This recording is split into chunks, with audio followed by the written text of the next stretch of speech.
तो दोस्तों, एक और नया दिन और मैं बलजीत परमार हाजिर हूँ एक नई कहानी, एक नया किस्सा लेकर। आज आपको सुनाएंगे उस ट्रेडिशन की बात जो अंडरवर्ल्ड में मानी जाती थी और चलती थी। आपकी दुश्मनियां आपस में निकालो, किसी के परिवार के ऊपर हमला नहीं करना। और ये ट्रेडिशन साल दर साल दहाकों तक चलती रही, जब तक मुंबई के अंडरवर्ल्ड में हाजी मस्तान, करीम लाला, वरदाराजन मुडलियार जैसे पुराने दिग्गज लोग हुकूमत किया करते थे। कभी एक दूसरे के परिवार पे हमला नहीं करते थे, लेकिन उस समय भी एक बार ये ट्रेडिशन तोड़ी गई, लेकिन वो किसी ऑर्गेनाइज्ड गैंग ने नहीं तोड़ी थी। हालांकि पठानों की लड़ाई दाऊद इब्राहिम गैंग से बहुत ज़ोरों से चल रही थी। दुश्मनियां आपस में निकाली जा रही थी। दाऊद का गैंग समद खान पे हमला करता है, समद खान दाऊद के घर पे जाके गोलियां चला देता है, लेकिन कभी किसी के भाई को, बहन को, माँ को, बाप को बीच में नहीं लाया जाता था। ये ट्रेडिशन तोड़ी थी हमीद और मजीद, दो भाई जो थे दलीप अजीज के बेटे।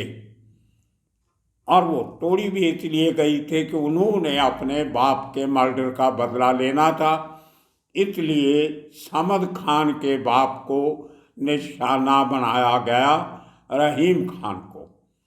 रहीम खान अपने गाड़ी पे एक किसी कुरान खाने पे जा रहे थे और उनको रास्ते में गाड़ी रोक के सुहेल नाम का एक आदमी जो उन्होंने हायर किया था भाड़े पे, वो पहले हिंदू था, बाद में कन्वर्ट हो के नाम सुहेल रख लिया था, और एक आदमी उसके साथ और था। ये लोग उस गाड़ी को रोकते हैं और करीम लाला के छोटे भाई रहीम खान, जो समद खान का पिता था, उसको गोलियां मार देते हैं।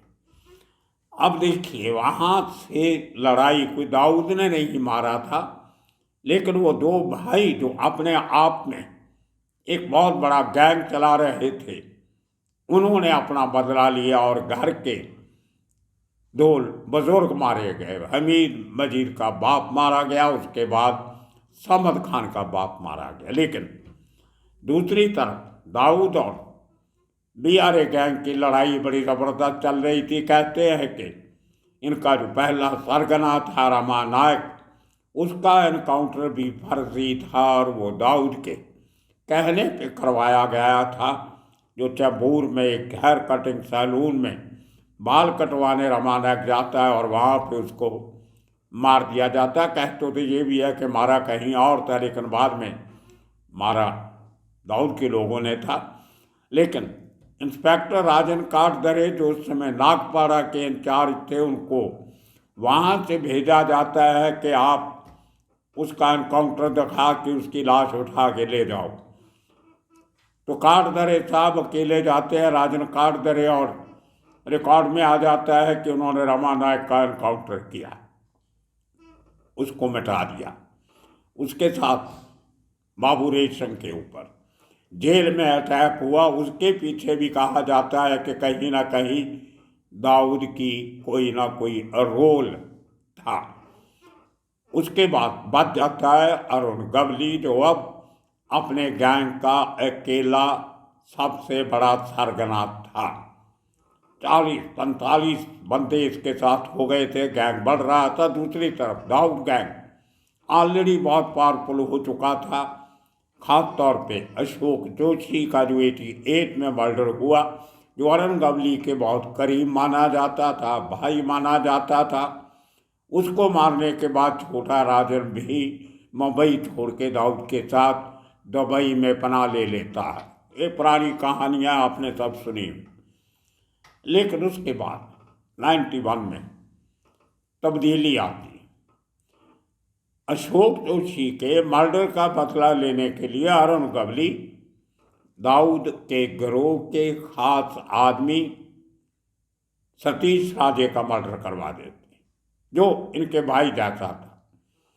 अब उसका बदला लेने के लिए दाऊद को वो लोग नहीं मिल रहे थे जो लोग सतीश राजे के मर्डर में इन्वॉल्व थे तो चुना गया अरुण गवली का बड़ा भाई किशोर पप्पा गवली। वो आदमी, इसके ऊपर कोई कहते हैं कि कंट्रोवर्सी को लेना देना नहीं, तो अरुण गवली भी उसकी तरफ से थोड़ा निश्चिंत था कि मेरा भाई किसी किस्म की एक्टिविटी में इन्वॉल्व नहीं है, कोई केस नहीं है, कोई क्राइम ब्रांच, कोई दूसरे गैंग उसके पीछे नहीं है, तो अपनी मर्जी से घूमता फिरता रहता था। और उसी समय एक दिन जब माहिम इलाका में, जहाँ बहुत बड़ा शीतला देवी का मंदिर है, वहाँ किसी को मिलने गया था, जब मंदिर गया था, लेकिन उसके बाहर दाऊद के लोगों ने उसको मार दिया। अब अरुण गवली के लिए बहुत बड़ा चैलेंज था। दाऊद के लोगों ने वो दहाकों पुराना असूल तोड़ दिया कि किसी के फैमिली मेंबर पे हाथ नहीं उठाना, और उसने बहुत इंतज़ार तो किया कि कहीं कोई वो लोग मिले जिन लोगों ने पप्पा गवली को मारा था, उसका बड़े भाई किशोर को मारा था, लेकिन वो लोग हाथ नहीं आ रहे थे। उसका बदला लेने के लिए आखिर अरुण गवली ने भी वो असूल तोड़ दिया जो असूल पहले दाऊद के लोग ऑलरेडी तोड़ चुके थे। उसने एक सॉफ्ट टारगेट ढूंढना शुरू किया दाऊद के रिश्तेदारों का। जैसे किशोर अरुण गवली का बड़ा भाई था, अब दाऊद के भाई पहुंच के बाहर थे। दो छोटे भाई, सबसे छोटे जो थे हुमायूं और मुस्तकिम, वो छोटे थे, भी स्कूल में पढ़ते थे, पंचगनी में हॉस्टल में रहते थे। एक इंग्लिश मीडियम स्कूल में उनको बोर्डिंग में डाल रखा था, लेकिन वो अभी बच्चे थे, 10वीं के नीचे की क्लास में पढ़ते थे, तो उसके ऊपर हमला करना अरुण गवली ने सही नहीं समझा। तो उसने चुना कि औरतों में से दाऊद की बहनें मुंबई में थी, लेकिन औरतों पे हाथ नहीं उठाते, ये अभी भी अंडरवर्ल्ड का असूल है। तो ले दे के एक सॉफ्ट कॉर्नर मिल गया हसीना पारकर का पति इब्राहिम इस्माइल पारकर, जो अपने घर के पास ही एक रेस्टोरेंट चलाता था और उसके गले पे बैठता था। टाइम पास के लिए कोई उसको रेस्टोरेंट चलाने की ज़रूरत नहीं थी, बहुत पैसा उसके पास था, उसकी पत्नी के पास भी था, दाऊद का जीजा था, तो पैसे की कमी नहीं। लेकिन वो आदमी पहले फिल्मों में एक्स्ट्रा का काम करता था, छोटे मोटे फिल्मों में रोल जो मिलते हैं।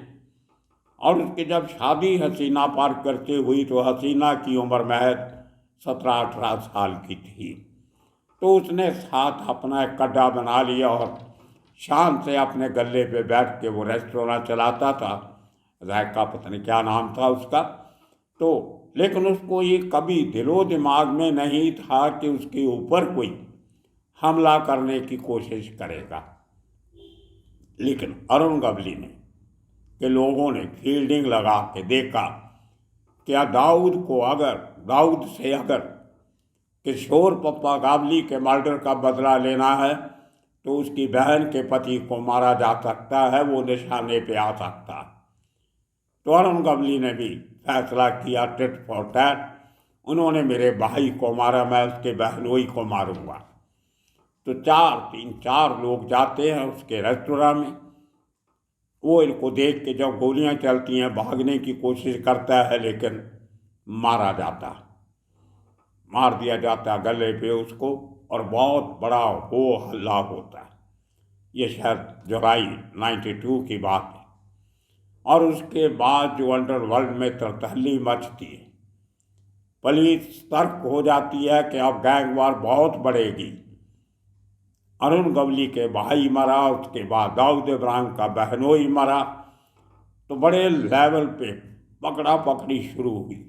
बहुत से लोग अरुण गवली के पकड़े गए, इसके पकड़े गए, और रोज पाक बोरिया स्ट्रीट और डांबर बिल्डिंग, जो डांबर वाली बिल्डिंग जहाँ सीना पार कर रहा करती थी, वहाँ एक पक्के तौर पे पुलिस की नाकाबंदी लगा दी गई थी, जैसे कर्फ्यू लगा होता है कि ये लड़ाई आगे नहीं बढ़नी चाहिए। लेकिन किसी को पता नहीं था कि दाऊद दुबई में बैठा एक बहुत बड़े ऑपरेशन की तैयारी कर रहा था। और वही हुआ। तकरीबन 3 महीने के बाद सितंबर 92 में पहले आपको बता दें, इस जो इस्माइल पार्कर पर जो हमला हुआ था उसमें दो लोगों ने, आसपास के लोगों ने हमलावरों को पकड़ने की कोशिश की। उसमें दो लोग, शैलेश हल्दनकर और एक भेड़े था, कुछ भेड़े, वो दो आदमी इंजर्ड हो गए थे, लोगों ने मारा था, लेकिन पुलिस ने मौके पे आके उनको बचा लिया था और उनको जेजे हॉस्पिटल में भर्ती करवा दिया था। तीसरा आदमी था दयानंद पुजारी, वो वहाँ से भागने में कामयाब हो गया था। दो आदमी पकड़े गए और वो हॉस्पिटल में एडमिट करवा दिए गए, जहाँ पे 18 पुलिस वाले उनकी दिन रात हिफाजत करते थे कि हॉस्पिटल में उनके ऊपर बदले की भावना से हमला नहीं हो।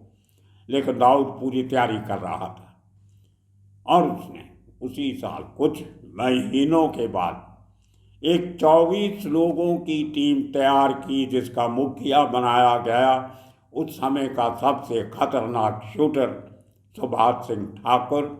उत्तर प्रदेश से किलर मंगवाए गए। वो अपने आप में बहुत बड़ा कांड है जो हम 2 एपिसोड में आपको सुना चुके। 24 बंदे इसलिए चुने गए कि हल्दनकर और उसके साथी के साथ 18 पुलिस वालों की गार्ड रहती है। अब एक से एक की लड़ाई भी हो जाए तो 6 लोग जो है वो उसके ऊपर हमला करने के लिए फ्री रहे। ये दाऊद का एक फार्मूला रहा है कि हमला करो तो इतने बड़े तरीके से करो कि वो फेल नहीं हो, कामयाब होना चाहिए। तो हॉस्पिटल के अंदर जाके शैलेश हल्दनकर को मार दिया जाता है। वो भेड़े जो था वो इंजर्ड होता है लेकिन बच जाता है। और ये तीसरा आदमी तभी तक फरार था, दयानंद पुजारी। अब बदला हो गया, आपने भाई को मारा, उन्होंने बहनोई को मार दिया। बहनोई को मारने वालों का जो मेन शूटर था शैलेश, उसको मार दिया। लेकिन बहुत बड़ा वो केस बना, JJ hospital shoot out case. Mumbai के हिस्ट्री में इतने शूटर कभी एक साथ किसी को मारने नहीं गए थे। 24 इन ऑल, 24 लोग। उसके बाद लड़ाई तो चलती रहती। 93 में किलर एक एक के करके जे शूट आउट केस में जो शामिल थे वो पकड़े गए। बहुत सारे पॉलिटिशियंस का हाथ आया। बेवंडी एरिया के एक जो पंचायत समिति वगैरह के प्रधान थे, चेयरमैन थे, सूर्यकांत, उनको भी अंदर जाना पड़ा।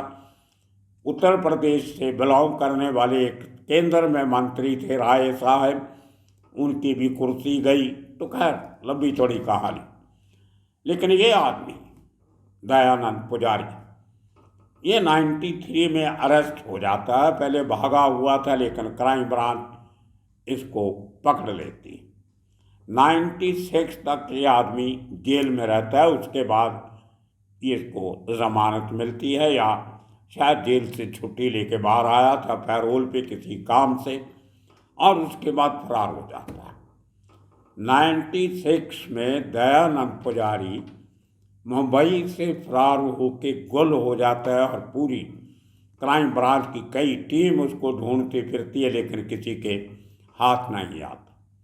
22 साल निकल जाते हैं लेकिन दयानंद पुजारी ये किसी को मिलता नहीं। अचानक 2018 में 22 साल के बाद पुलिस की क्राइम ब्रांच की unit 7 number unit, Satish Tawde उसके इंचार्ज, बहुत पुराने बढ़िया पुलिस अफसर रहे हैं। मैंने आपको कहा था कि दशहरे पे बहुत से लोगों से बात हुई, वहाँ से बहुत सारी नई बातें निकल के आई। कल को भी आपको इसी किस्म का एक किस्सा बढ़िया सुनाएंगे, इंतज़ार कीजिएगा। तो तावड़े साहब को खबर मिलती है कि 22 साल से भगौड़ा दयानंद पुजारी कांजूर मार्ग में अपने वृद्ध बूढ़े माँ बाप को मिलने आ रहा है। देखिए, 22 साल तक उस आदमी ने अपने घर वालों से कोई टच नहीं रखा। मोबाइल फ़ोन आ गए तो उसने फ़ोन भी कभी नहीं किया। 22 साल वो उत्तर प्रदेश के शहर झांसी में अलग-अलग ढाबों पे और रेस्टोरेंट्स में बर्तन साफ करने का काम करता रहा, वो खाना बनाने का काम करता रहा, ढाबे की सफाई करता रहा। और ये जो पुजारी लोग होते हैं, कर्नाटका से आते हैं, शेट्टी पुजारी, इनको वैसे भी रेस्टोरेंट में काम करने का बहुत शौक होता है। 22 साल उसने बिना माँ बाप से बात किए, बिना अपने किसी दोस्त से टच किए एक अज्ञातवास की जिंदगी व्यतीत की। लेकिन एक ही गलती की कि अपने पुराने दोस्तों से किसी ना किसी के थ्रू टच किया और पूछा कि मेरे माँ बाप का हाल क्या। उन्होंने कहा कि दोनों जिंदा हैं, लेकिन काफ़ी एजड है और तुम्हें बहुत याद करते हैं। तो उसने कहीं कह दिया होगा कि मैं आ रहा हूँ उनको मिलने। उसको लगा कि अब इतने लंबे समय के बाद कौन पुलिस वाला मुझे पहचानेगा, देखेगा, पकड़ेगा। सब कुछ तो खत्म हो गया, अंडरवर्ल्ड खत्म। 2018 की बात, 96 का भागा हुआ। वो एक गलती अपने दोस्त को बताने की कि मैं आ रहा हूँ माँ बाप को मिलने, तो सतीश तावड़े और उनकी यूनिट 7 ने वहाँ पे फील्डिंग लगा के रखी। और जैसे ही वो अपने माँ बाप को मिलने आता है, उसको दबोच लिया जाता। लेकिन पुलिस वाले भी अच्छे होते हैं दिल के। उन्होंने उसको पहले उसके माँ बाप से मिलाया, घर में बैठ के उनके साथ चाय वाय पिलाई और फिर उसको अपने साथ ले गए। और उसने जो बताया सब, उसने बोला कि साहब मैं पुलिस से डर के नहीं भागा था, मुझे पुलिस से कोई डर नहीं था। मुझे तो डर था कि दाऊद मुझे मरवा देगा। मैं उसके बहनोई के कत्ल में शामिल था। 2 लोगों पे उसने इतना बड़ा हमला करवाया जे हॉस्पिटल में, मैं डर गया था। मुझे लगा कि अगर मैं मुंबई में रहूँगा तो मुझे नहीं छोड़ेंगे।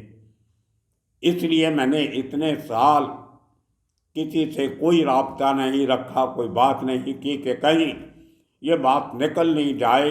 पुलिस तो फिर भी मुझे एक बार छोड़ देगी, लेकिन दाऊद के लोग मुझे जिंदा नहीं रहने देंगे।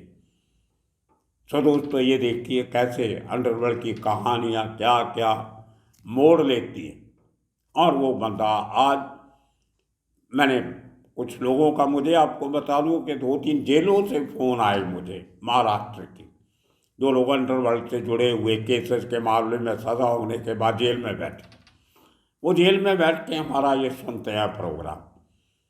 उनमें से एक लड़के ने बताया कि कुछ देर पहले तक ये दयानंद पुजारी तलोजा जेल में था, लेकिन अभी उसको शायद कहते हैं शिफ्ट करके नागपुर जेल में भेज दिया। तो पता नहीं इतनी लंबी सज़ा 18 से पकड़ा।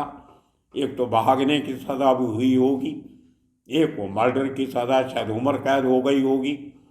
तो वो आजकल नागपुर जेल में कहीं बैठा है, माँ बाप फिर उसकी इंतज़ार करते होंगे। तो ये अंडरवर्ल्ड में छोटे लोग जो होते हैं वो किस तरीके से, जिसको हम कहते हैं लटक जाते हैं, ना घर के रहे ना घाट के रहे, ना खुदा ही मिला ना वसाले सनम, ना इधर के रहे ना उधर के रहे।